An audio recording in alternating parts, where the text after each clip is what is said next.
Chat. Hello, everybody. How's it going? Good. Good. So, how was Unit 9? The group work.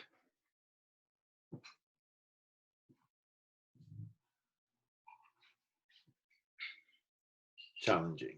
Okay, as it should have been. So let me make an announcement about mental yoga, about the final. So I'm going to post the final tomorrow, probably, and you will have a full week until the following Wednesday, right, to complete it. So on Thursday, the day after tomorrow, we can talk about anything you want, including the final. I'm okay with talking about the final, so long as I'm not gonna give solutions, but I'm gonna help whatever question there are. And I'm certainly okay if you want to talk to each other about the final. I just ask that everybody then writes their own solution.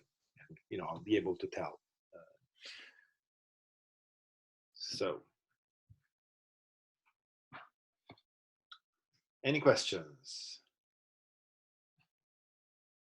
You will see tomorrow. I'm not going to tell you now. I mean, it'll be all, you will have a full week to, including class time on Thursday. So I don't think I want to spend time now saying more things.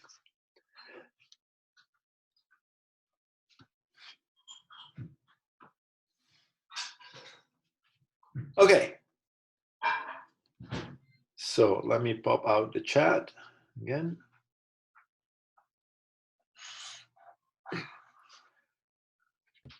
How are you doing, Renzo? I'm doing very well, thanks. And you?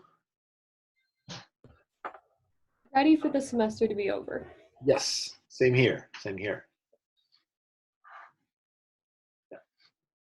Okay, so shall we talk about Unit 9? Silence.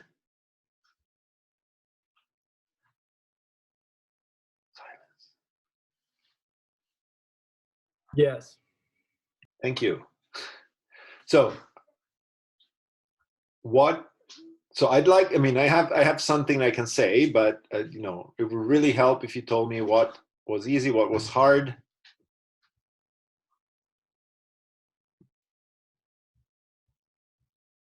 What do you think Unit 9 was about? I struggled a little bit with conceptually with 9.2 in the group work. Okay. And then my group in general struggled a little bit with 9.5. Okay, so let me see. So 9.2 is an equivalence relation which is not compatible with addition and multiplication. Is that right? And 9.5, well, that's the meat and potatoes of the whole group work. Okay, great. So let's start. So I prepared like a little drawing, right, and a little example, so that puts together some of these ideas from the various problems, right? So in the first problem, right, you were given a number system that consisted of just two numbers, E and O, right? And later on, we said, okay, you can actually create equivalence relations on the integers. And if the equivalence relation is compatible with addition and multiplication, then it defines an addition and multiplication of the quotient set, right? So the case of E and O is precisely the case in which the equivalence relation is, we can write it in two ways. Either X is equivalent to Y if and only if Y minus X is even.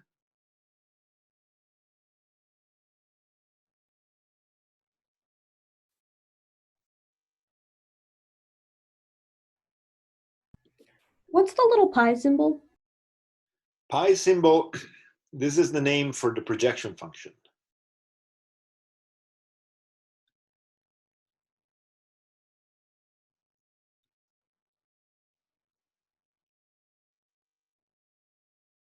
Okay, so the moment that we define this equivalence relation right here, right, then what happens is we subdivide all the integers in two equivalence classes, right? You know, this blue subset that contains all the even numbers, and this red subset that contains all the odd numbers, right? And then we get a function, right, from the set of integers to this set with only two elements, one that we've called E and the other we've called O, where every single of the even numbers is mapped to E, and every single one of the odd numbers is mapped to O, right? So, and this function is the projection function.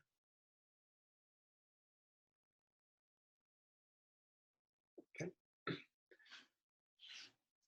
So the idea is that we know how to add and multiply integers. And if we check that this equivalence relation highlighted in yellow is compatible with addition and multiplication in the sense that we define in the group work, then we will know how to add and multiply E and O. Okay? And the important thing is that, you know, you can move a problem from upstairs to downstairs, right? In the sense that suppose that I'm giving you this, you know, rather ugly looking computation, right? 5769 times 746 plus 333 plus 1879, right? But all I care about is its equivalence class, right? I've put square brackets around here, which means, okay, you know, you need to do this, you know, big computation, and then, but then the only thing I want to know is whether it ends up, if it ends up in the blue bubble or in the red bubble, right? And what we're allowed to do after we've checked that this equivalence relation is compatible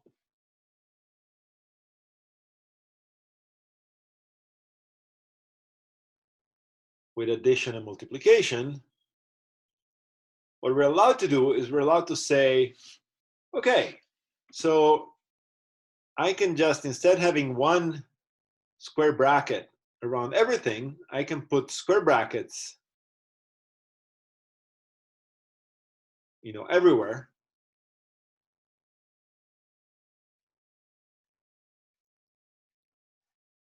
And I can use addition and multiplication in the quotient set, right? So instead of 5769, well, 5769 is an odd number, so I can just put O. 746 is even, so I can just put E. 333 is O. 1879 is also odd, right? And then we have our addition table between E and O that says that E plus O, even plus odd, is equal to odd. Odd times odd is equal to odd. And at the end of the day, we've computed the answer to this problem without having had to deal with large numbers. Okay, so this is sort of the advantage of this perspective. Shouldn't odd plus odd equal even? Oh yeah, odd plus odd is equal to even. Thank you. That's, you know, when these things happen, I would always like to claim that I was trying to check if you're paying attention, but it's not. I'm just senile. Okay, E. Thank you for catching that. Okay, so question: does this make sense? Is the philosophy of what's going on more or less clear? Please give me a yes or no in the chat. Yeah. Okay. Cool. Yes, but can you explain what's in the highlighter? That function up there? Right up here on the highlighted yellow. Yes. So this right here is the definition of an equivalence relation on Z, right, that produces these two equivalence classes.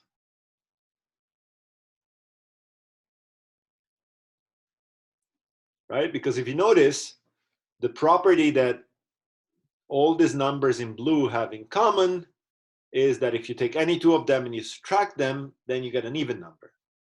And likewise, if you take any two numbers in the red bubble and subtract them, their difference is an even number. Right? So saying that x is equivalent to y if and only if their difference is even is basically a way of saying let's subdivide all the integers into even and odd. Oh, okay, okay. That makes sense. Thank you. Okay, cool, awesome. So one more thing, right? So the quotient set has only two elements, even and odd, right? But another way that we can call them is just the equivalence class of 0 and the equivalence class of 1, right? So what are we doing? We're basically taking a subset of your original set of all the integers, right? That contains precisely one element in each equivalence class, right? Because the only odd among 0 and 1 is 1, and the only even among 0 and 1 is 0. Right? And you have a representative for evens and a representative for odds. Right? So oftentimes, a way that, and this blue-green flying saucer is going to follow us, okay? Right? One way to describe the quotient set is to pick one representative for each equivalence class.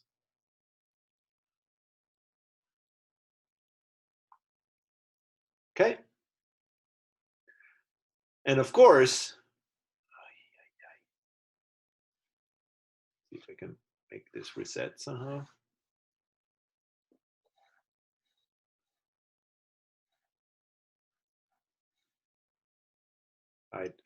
Maybe try changing colors. Let's see. Nope.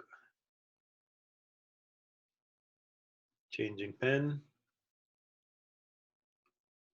Today, this is being acting up even more than usual for some reason.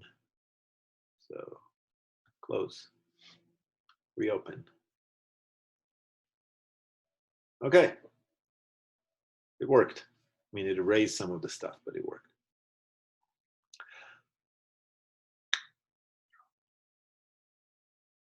Okay.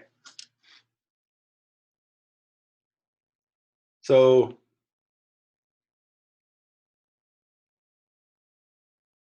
if everybody's good with this, another thing I want to point out that you can think about this process is that in this equivalence relation, we're basically making 2 become equal to 0, right? Because the equivalence class of 2 is equal to the equivalence class of 0, right? So informally,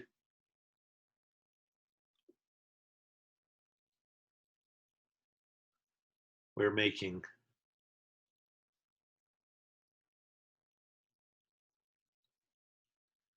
two equal to 0. Right? Which in particular tells you that, okay, well, if, I want to know the equivalence class of 999, right? Well, what you can do is you can write, you can divide 999 by 2, right?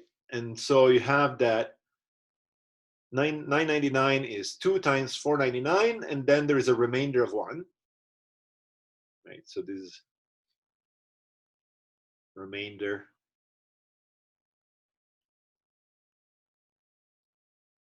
of division by 2.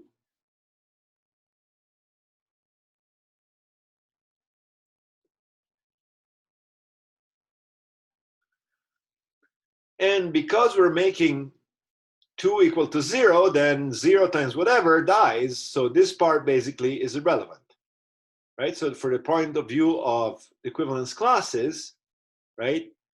So the conclusion is that any number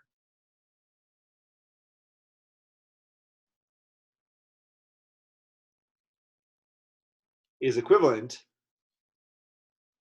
to its remainder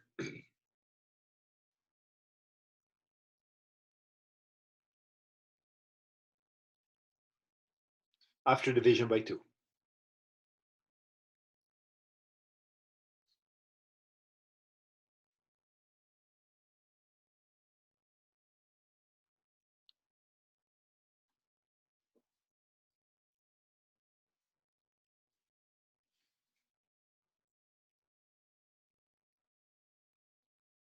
Okay, so yes, no, maybe.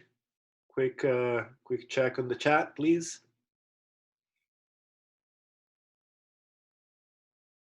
Oh, good. Great. Okay, so couple things, right? So the first thing is there's nothing special about 2.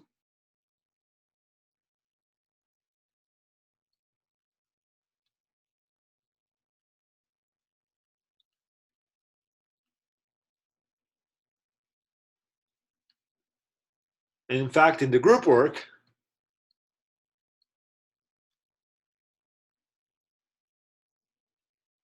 right, you were given the equivalence relation that x is equivalent to y if and only if x minus y is a multiple of 9.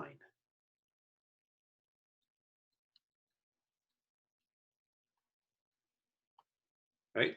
So what you were doing in the group work, right, is exactly what we're doing right here, right? Except that, well, the quotient set now, z mod tilde, which we call, in this case, we call z mod 9z, is equal to, well, you know, we can describe it by using, again, one representative for each equivalence class. So gotta get all the way to 8, right? But then every number, right? So 105. So if you want to know what it's equal to, well, you have to write this as a multiple of 9 plus a remainder, and then the multiple of 9 gets killed, right? So 99 is divisible by 9, and then the remainder is 6. Because 105 is equal to 9 times 11 plus 6, and then this part just gets killed. Okay. And the second observation is that, well, if you pick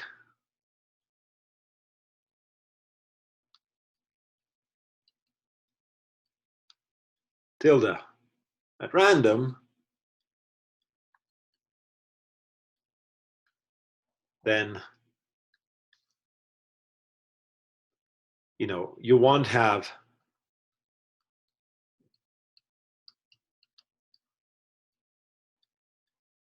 addition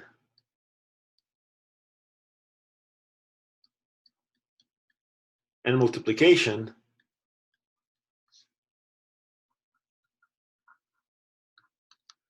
on z mod tilde. And, you know, for example,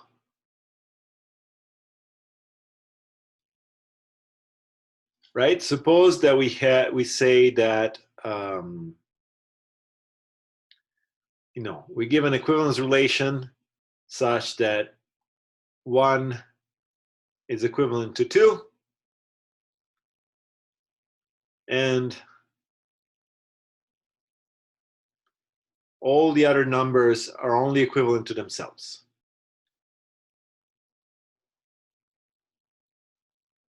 Okay? Then, you know, what is z mod tilde? Well, I can think of this as z minus 2, for example.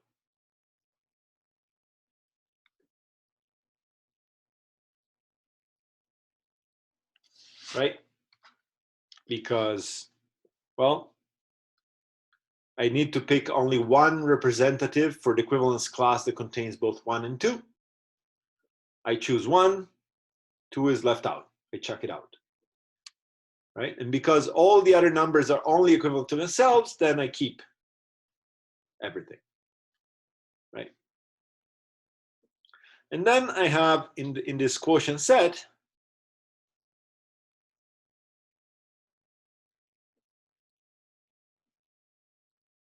I have the 1 plus 1 is equal to, by definition, the equivalence class of 2, but equivalence class of 2 is really equal to the equivalence class of 1.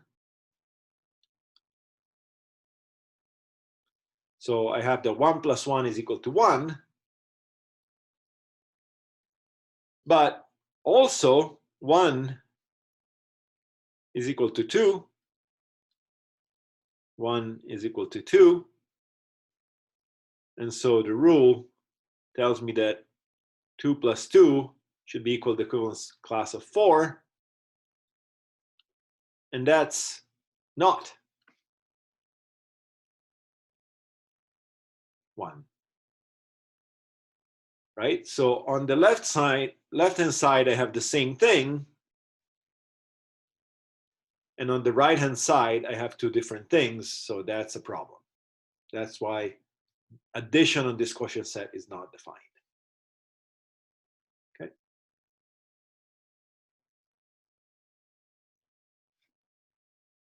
So what makes the trick work? What makes this fact that we can just kind of move around parentheses however we want work? Well, it's this condition. So things work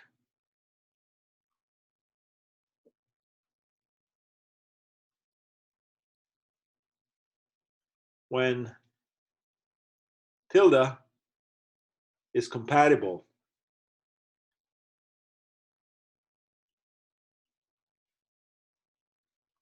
with plus and times. And what is the definition? Let's define this.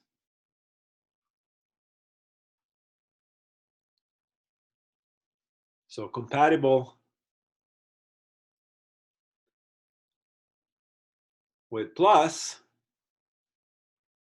definition is that if x1 is equivalent to x2 and y1 is equivalent to y2, then it has to follow that x1 plus y1 is equivalent to x2 plus y2. And compatible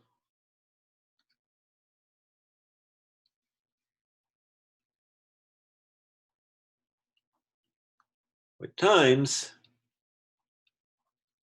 is, again, if x1 is equivalent to x2 and y1 is equivalent to y2, then it has to be the case that x1, y1 is equivalent with x2, y2.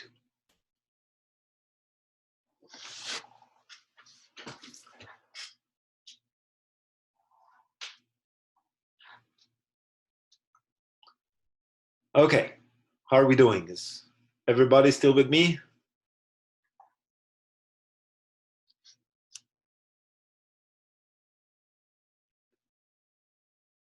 Great.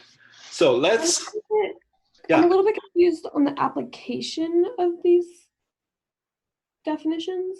Like, they make sense written out, but I don't understand like why or when you would use them.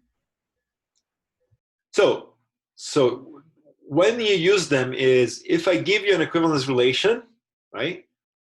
And then I ask you to work by doing arithmetics on the quotient set, right? Like we're doing right around here with O's and E's and so on and so forth, right? So you can, this is only legitimate. It will only give you a well-defined answer if the equivalence relation that I have defined satisfies these definitions, right? Because if it doesn't, then something weird like here is going to happen, right? So it's something that somehow like it gets the whole game started. If you don't have these conditions working for your equivalence relation, then you don't get operations in the quotient set. Okay, so maybe it will. Okay, so these are just necessary to like be able to work with these equivalence relations in the form of functions. They're necessary to be able to define operations on the quotient sets that are given by this the equivalence relation. Okay, Right? thank you. So let me do a check.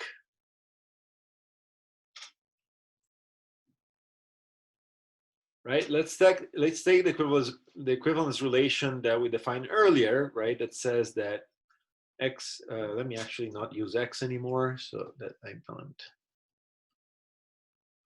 I'm gonna use a different symbol. I'm gonna say z is equivalent. It's equivalent to w if and only if z minus w is even. And I want to check that tilde is compatible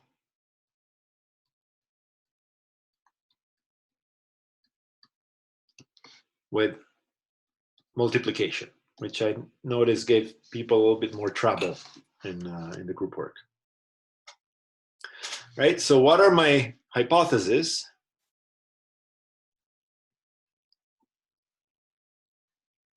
Well, the hypotheses are these. Right? So let's assume that x1 is equivalent to x2, which means x2 minus x1 is equal to 2k. And then y1 is equivalent to x2, to y1 is equivalent to y2, so y2 minus y1 is equal to 2j, and j and k are integers. Okay.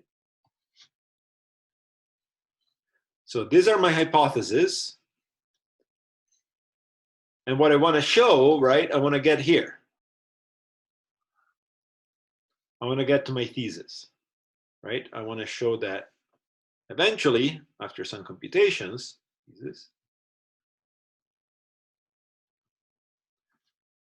that x2, y2 minus x1, y1 is equal to 2 times smiley for some smiley in Z.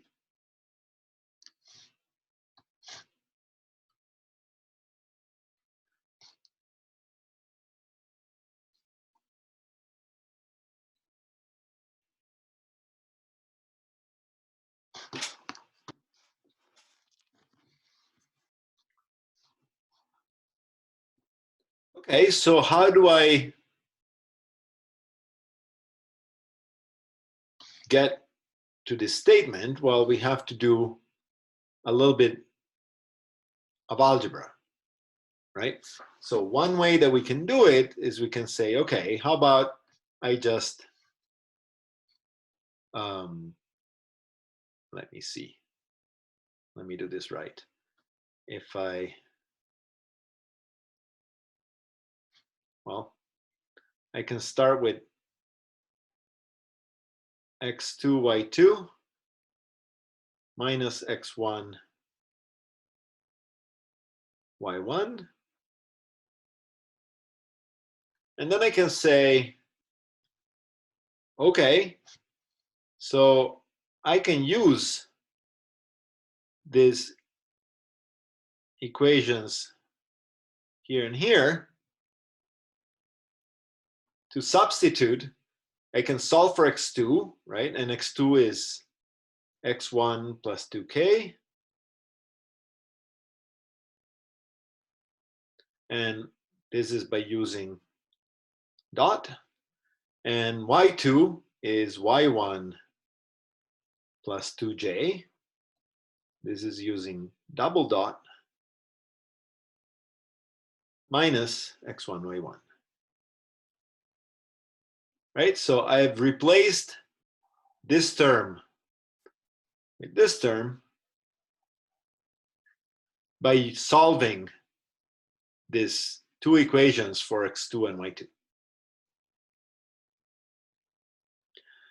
And now, well,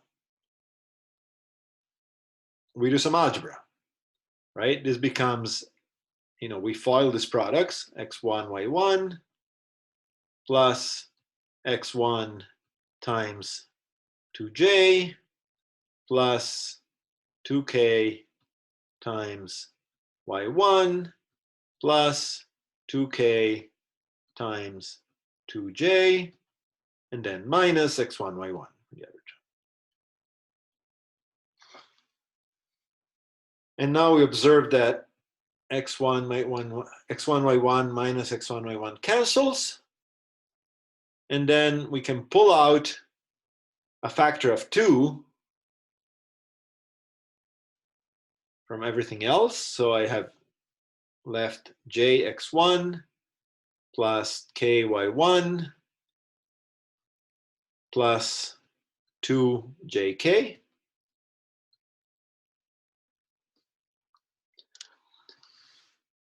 And so because j, k, x1, and y1 are all integers, then this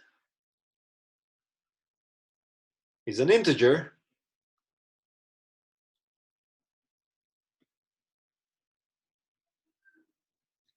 So we can call it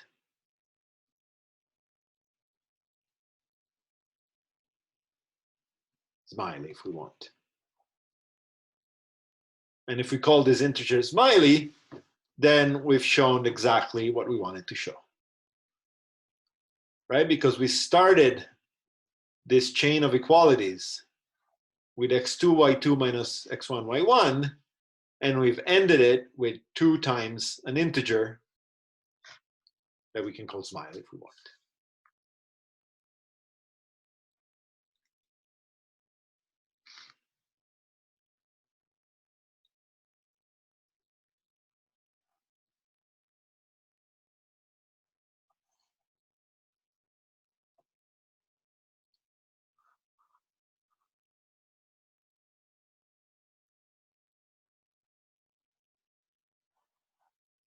Okay.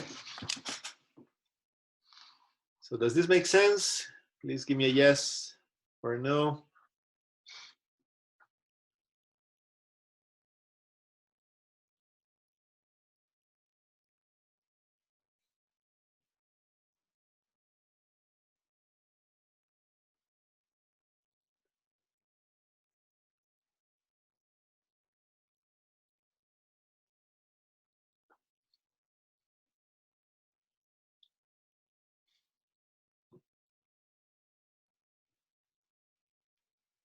Okay.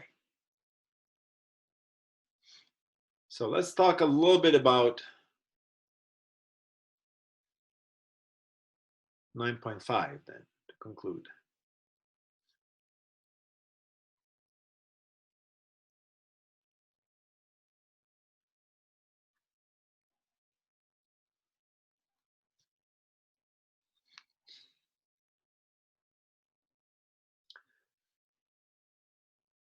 Right, so in 9.5, we're given this equivalence relation that says that Z is equivalent to W if and only if Z minus W is a multiple of 9.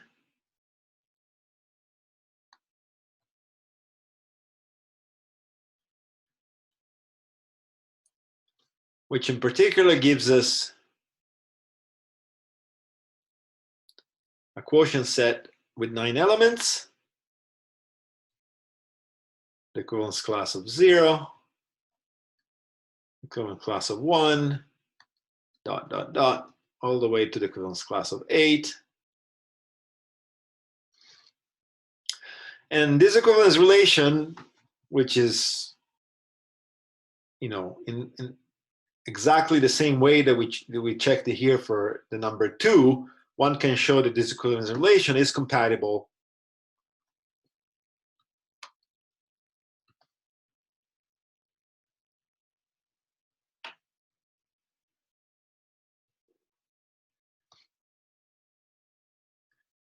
with the operations.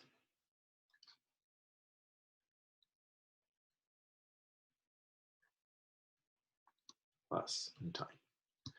Which means that now I can define something like, 1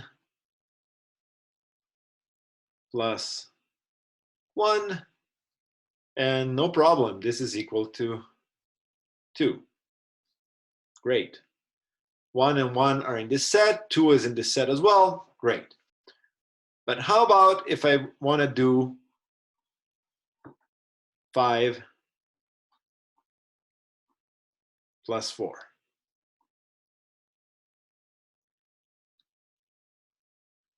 Well, the recipe is that, you just take the equivalence class of 5 plus 4, which is 9. But now you say, okay, I've chosen to describe my quotient set by only using this 9 symbols. So the equivalence class of 9 should be one of these equivalence classes here, and in fact is the same as the equivalence class of 0. Right? So after you've played this game enough times, you will probably skip this step, and it will go straight to saying that 5 plus 4 is equal to 0 in Z mod 9Z. Right? And 5 times 4 is equal to, what should I put here? What should I put in square brackets? Can somebody text it on the chat box? 2.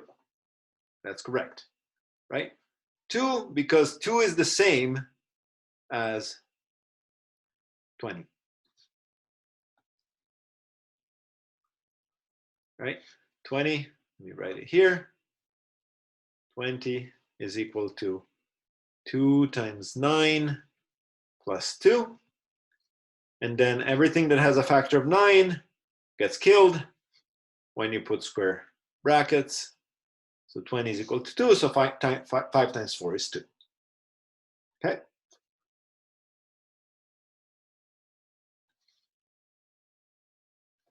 So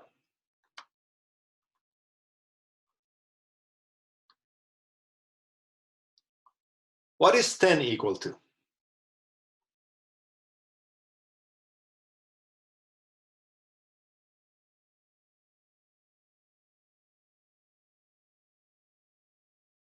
One, right? Great.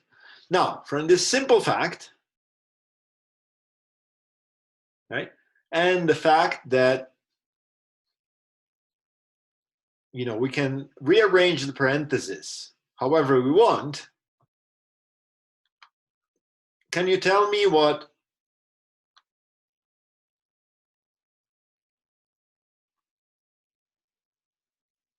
$1 million is equal to? It's also equal to 1, right? And how do we prove this? Well, 1 million, right, is equal to 10 times 10 times 10 times 10, 1, 2, 3, 4 times 10 times 10, 6 times. But each 10 individually is equivalent to 1.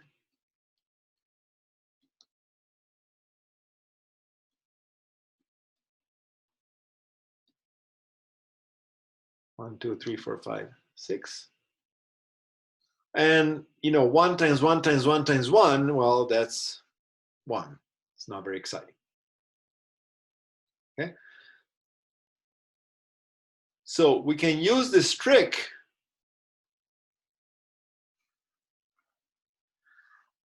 right to simplify. We don't really have to divide 1 million by 9. Right? In this case, this is easy because, okay, 1 million is 999,999 plus 1. So, it's not so hard to do the division by 9, right?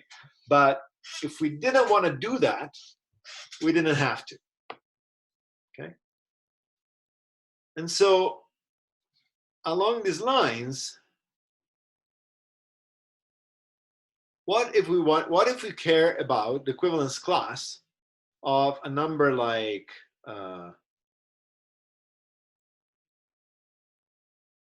2020.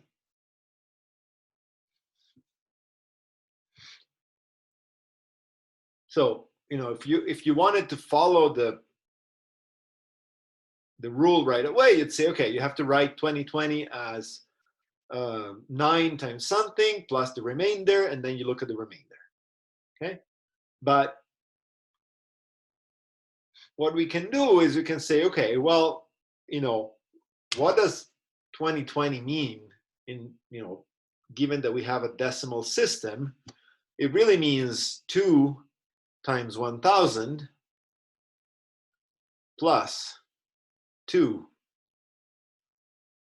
times 10. But then, because we are in equivalence relation that's compatible with operations, we can rearrange parentheses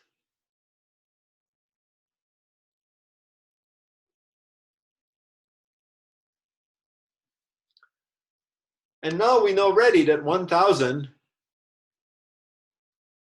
is equal to 1 and 10 is equal to 1. And multiplication does nothing. So this is really 2 plus 2, which is 4. And so we see we have determined what the remainder of division of 2020 by 9 is without having to actually do the division. So that's kind of the advantage here. This is a small question about notation. Yeah. But is there a reason aside from just it's easier that you're not writing the symbols with boxes around them? No, I was just fixing it now. So technically speaking, every time you have a multiplication between equivalence classes, you should add the box around the symbols. Okay. This is something that, again, is done for the first, you know, 5 times that you deal with this, and then you'll stop doing it because, you know, you just kind of understand, you know, from the context whether you have to work in the quote. You know, if you're multiplying equivalence classes, then these are the operations the quotient set, and if you're multiplying numbers, these are operations not in the quotient set. So eventually that's something that one drops, and you just call them both plus and times, right? But right now, since we're just starting, let's be careful, right? So every time it's operation among equivalence classes, we should put boxes. Don't ask me why I put circles here. It's boxes. Yeah.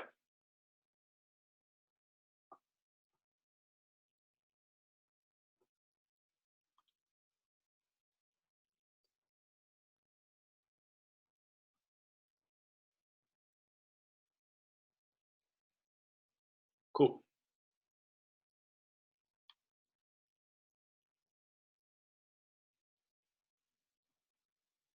So everybody happy so far? So do you all think that you can now carefully finish 9.5?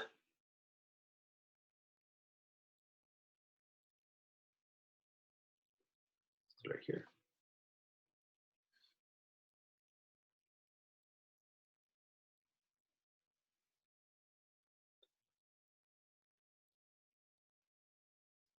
Okay.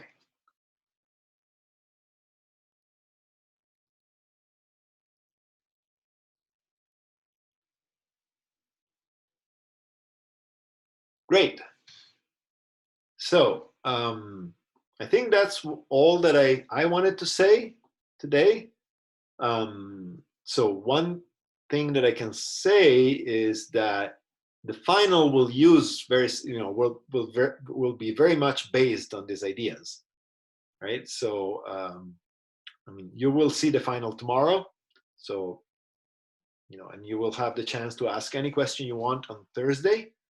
But these ideas of having an equivalence relation on a number system and working with the quotient set is the key idea that I wanted to pass on with this class, right? So let me repeat it here. Key idea that we observed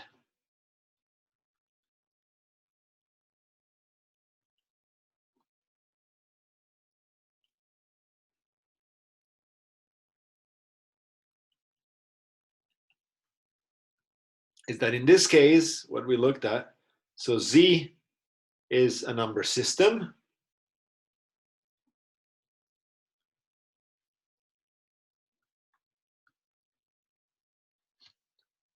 The equivalence relation defined by X is equivalent to Y if and only if Y minus X is equal to 9K is compatible.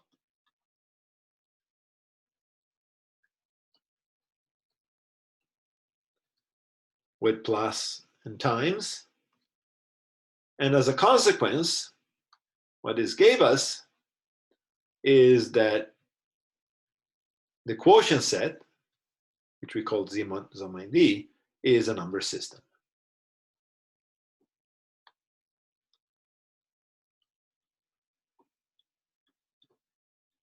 And the advantage is that here we can do computations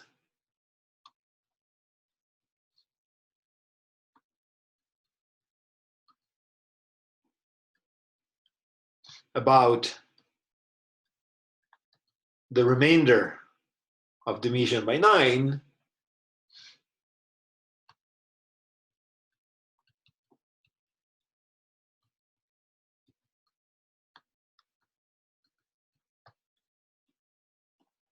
without ever having to use big numbers.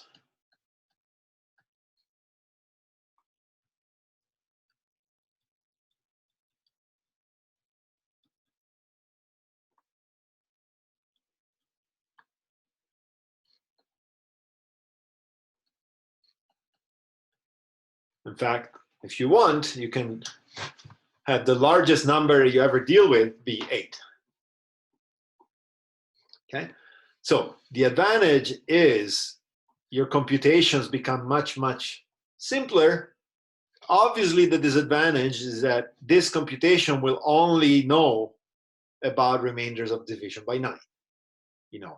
From the point of view of this computation, 1 and 1 million are exactly the same thing.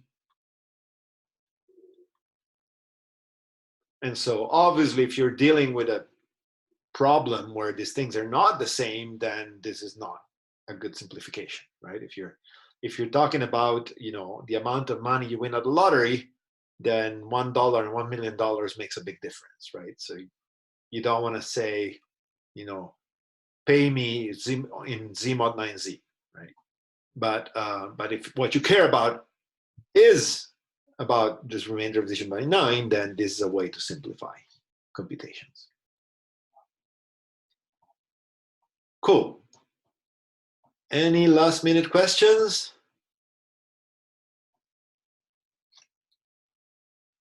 Or comments? All good. All right. Well, then, thank you all very much. And I will, as usual, post the link to the whiteboard and the video for this class online. And yeah. Question? So for the people who haven't finished some of the homework assignments, what is your plan with dealing with that? Yes, so I will announce that also precisely tomorrow. But what I was thinking is that I would give the opportunity to anybody who has not turned in some homework to turn it in by the end of finals week. And I will grade it and I will give something like 80% of the credit. So, I won't give full 100%, but you know, I'll give a good amount of partial credit. But that will be open until after the final exam is open, so that you can actually first focus on the final exam and then catch up on the homework if you want. But I'll write it all down so that you'll have it in writing. So I'll send an email probably tomorrow morning or tonight with all the rules. Okay. What's the last day that you're willing to give full credit for? I will probably ask it. Oh, full credit for the homework? Yeah. Well, I mean, I think that the moment that I announce in writing this policy is when this policy will start, right? So if I announce it tomorrow, then anything that is turned in after tomorrow, I will give it this partial credit instead of full. Okay.